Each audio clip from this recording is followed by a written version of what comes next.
There will be more protection in the White Sox lineup for slugger Jose Abreu next season, as the team has reportedly come to terms with free agent first baseman Adam LaRoche. Matt Waymeyer joined on the phone by Scott Merkin, MLB.com White Sox reporter. Scott, thanks for joining us. And we're hearing 2 years and $25 million for LaRoche, who just turned 35 years old. I would think that the White Sox have to be pretty pleased with this deal right now. Yeah, I would think so. Rick Hahn, the general manager, talked a little bit at the general managers meetings to reporters there about, maybe getting Jose Abreu off first base a little more. This is not to say that Jose Abreu isn't going to be still the regular first baseman for that team.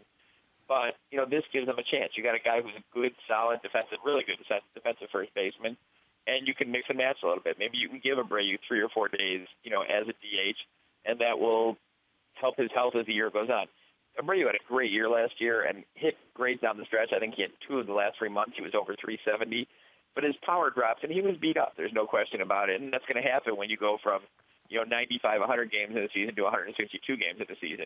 So this 2-year deal, reported 2-year deal with LaRoche, is going to give the left-handed bat, power bat, with a great power alley in right center at U.S. Cellular Field, and also veteran leadership that they need with, Paul Konerko and Adam Dunn gone.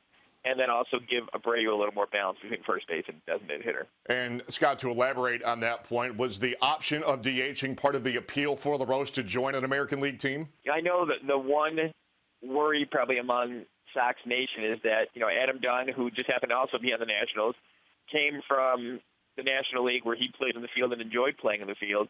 And Adam, one of the best guys you can deal with, but, he has admitted that the 4-year deal with the Sox just did not work.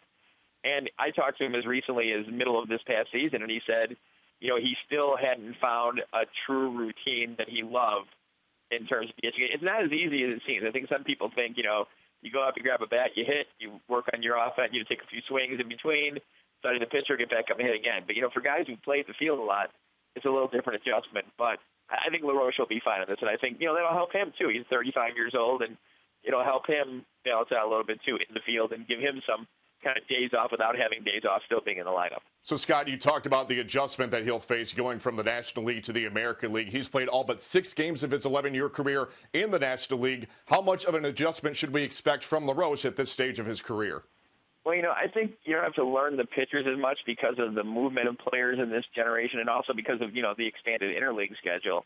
So that's not as much a deal. But like I was just saying with what Adam Dunn said is that, it's a new routine you have to learn. Now, I think LaRoche, there's no question this is no shot at Adam, but LaRoche is a better first baseman than Adam. And that was one of the things that Rick talked about at the end of the year, that they wanted a designated hitter who wasn't just going to be a designated hitter.